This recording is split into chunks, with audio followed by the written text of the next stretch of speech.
यहाँ पर अमित शाह का जो बयान अभी आया कि वो इस्तीफा देने की बात कर रहे हैं, रिटायरमेंट प्लान बता रहे हैं, तो इसको कई मायनों में ये अहम हो जाता है। एक तरफ तो इसको मोदी जी से जोड़कर देखा जा रहा है, और उसके अलावा सोने पे सुहागा बात यह है कि मोहन भागवत ने भी चेता दिया मोदी जी को कि जो 75 पार हो गए हैं अब उनको साइडलाइन हो। भारतीय जनता पार्टी में राष्ट्रीय अध्यक्ष पद को लेकर खींचतान जारी है। हालांकि कई ऐसे नाम हैं जो चर्चाओं में आए, कुछ नाम ऐसे हैं जो लिस्ट से बाहर हो गए।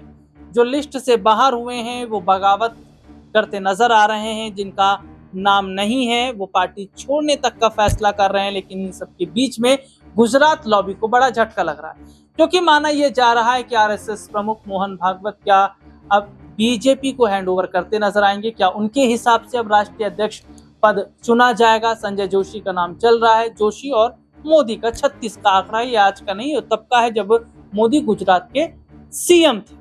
और ऐसे में देखा जाता है कि आरएसएस से उनकी अच्छी खासी जोशी की बनती है।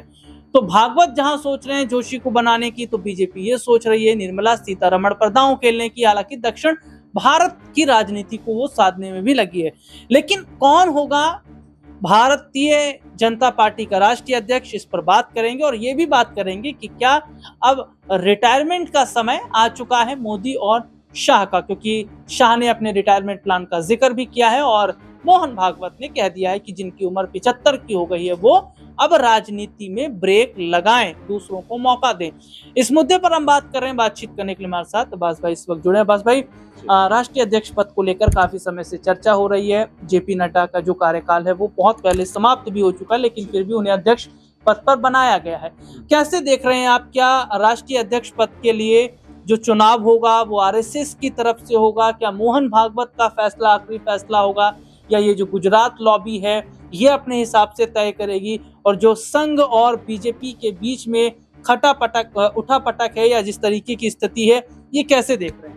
देखिए, ये आरएसएस और बीजेपी यानी मोहन भागवत और खासतौर से कहें मोदी शाह के बीच में उठापटक का दौर काफी समय से जारी है, क्योंकि जेपी नड्डा का जो कार्यकाल है वो पिछले साल जनवरी में ही समाप्त हो गया था, लेकिन कई बार उस कार्यकाल को बढ़ाया गया। पहले तो लोकसभा चुनाव आ गए थे, तो लोकसभा चुनाव के मद्देनजर कार्यकाल को बढ़ाया, लेकिन चुनाव के बाद में भी आप देखेंगे 1 साल का समय बीत चुका है, अभी तक राष्ट्रीय अध्यक्ष मिल नहीं पाया। और आपने देखा कि पहली बार 2014 के बाद में प्रधानमंत्री बनने के बाद में इसी चीज को लेकर मोदी जी संघ के कार्यालय पहुंच जाते हैं, लेकिन उसके बावजूद भी कोई फैसला नहीं कर पाता। कई दौर की बैठकें होती हैं मोदी शाह और मोहन भागवत के बीच में। मोदी शाह अपने पसंद का राष्ट्रीय अध्यक्ष चाहते हैं, लेकिन मोहन भागवत जो हैं वो लगातार संजय जोशी के नाम को आगे कर रहे हैं। तो ऐसे में आखिर संजय जोशी के नाम से दिक्कत क्या है? और क्या सवाल ये बन रहा है, क्या अगर संजय जोशी का नाम ही फाइनल हो चुका है, संजय जोशी की ही अगर राष्ट्रीय अध्यक्ष कुर्सी पर ताजपोशी होती है, तो क्या फिर मोदी शाह इस्तीफा दे देंगे? क्योंकि मोदी जी के इस्तीफे की बात तो यूं भी चल रही है, क्योंकि वो 75 साल के हो रहे हैं और एक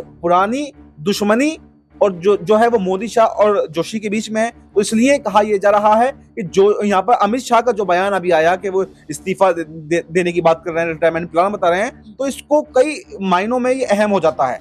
एक तरफ तो इसको मोदी जी से जोड़कर देखा जा रहा है, और उसके अलावा सोने पे सुहागा बात यह है कि मोहन भागवत ने भी चेता दिया मोदी जी को कि जो 75 पार हो गए हैं अब उनको साइडलाइन हो जाना चाहिए। यानी खाली 1-2 नहीं, बल्कि सारे के सारे समीकरणों को अगर आप जोड़ करके देखेंगे तो उन सभी समीकरणों से ये लग रहा है कि शायद अब मोदी शाह का युग खत्म हो चुका है। जो 2014 में एक नए युग की शुरुआत हुई थी, उसका अंत करने के लिए अब संजय जोशी आ गए हैं, क्योंकि ये ऐसा है कि एक म्यान में 2 तलवारें नहीं रह सकती। पहले जब संजय जोशी को मोदी शाह ने बाहर किया था, तो अब बारी यहाँ पर मोदी शाह के बाहर होने की है, और संजय जोशी की वापसी के साथ में ये बात क्लियर है कि मोदी शाह को बड़ा झटका लगने वाला है। अब्बास भाई, कुछ समय पहले प्रधानमंत्री नरेंद्र मोदी जो है आरएसएस कार्यालय गए थे, मोहन भागवत से मुलाकात भी होती है, 2029 का विजन तक सेट करके आते हैं। लेकिन इन बीच ऐसा क्या हो गया कि मोहन भागवत ने एक बार फिर से 75 वाला जो बयान है वो दिया है? और क्या ये पीएम मोदी के लिए संकेत है कि 29 का विजन अगर वो सेट करके बैठे थे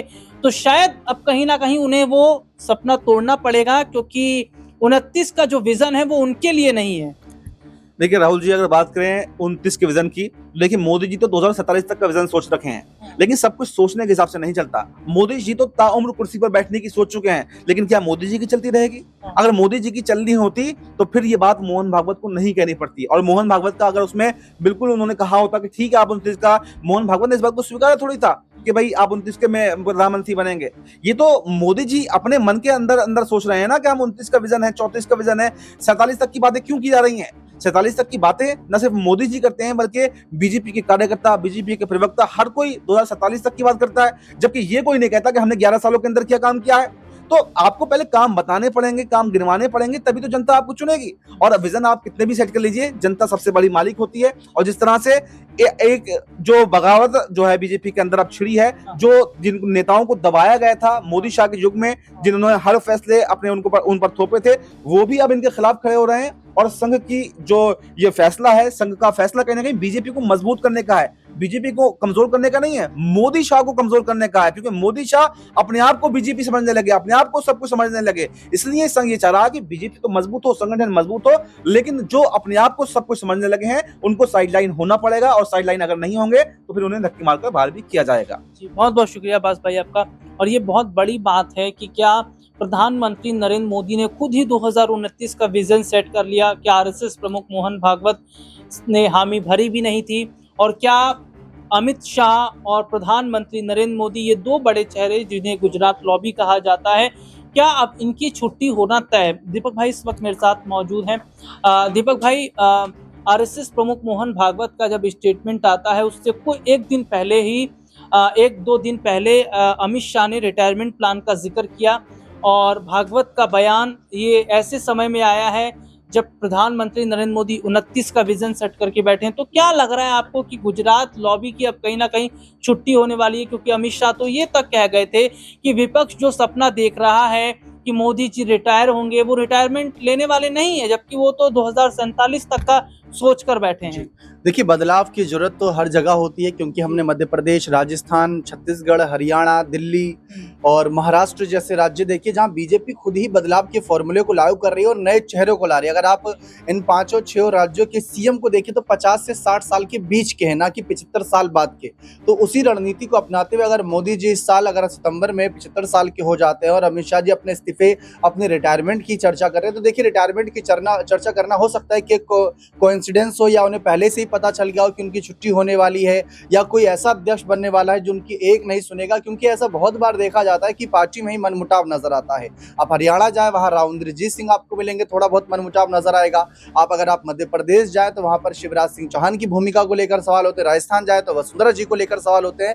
तो पूरी बीजेपी एक संगठन पार्टी है, दो चेहरों के इर्द गिर्द घूमकर नहीं रहना चाहती। शायद यही कहीं ना कहीं संदेश देना चाह रही है इस समय। क्योंकि एक अगर देखें तो एक पर निर्भर रहेंगे तो आगे जाकर उसका रिप्लेसमेंट ढूंढना बहुत मुश्किल हो जाएगा। रही बात मोदी जी के रिटायरमेंट की, अमित शाह जी के रिटायरमेंट की, देखिए हमने मुख्यमंत्री के नजरिए से कई बार देखा है सरकार में ही इन्होंने चेहरे बदले। हरियाणा में 6 महीने पहले चुनाव से पहले चेहरा बदल दिया था, खट्टर की जगह पर नायब सिंह सैनी, जो बिल्कुल फ्रेश चेहरा, नया चेहरा थे, लोगों के लिए जाना पहचाना नहीं थे, उनको लाए और सरकार तीसरी बार बन गई। ठीक उसी तरीके से अगर 2029 का विजन मोदी जी का है तो कोई उनको रोक नहीं रहा। आप सलाहकार कमेटी के साथ जुड़िए, आप सलाह दीजिए, आप अपने अनुभव का फायदा दूसरों को दीजिए, आप दूसरों को तैयार करिए।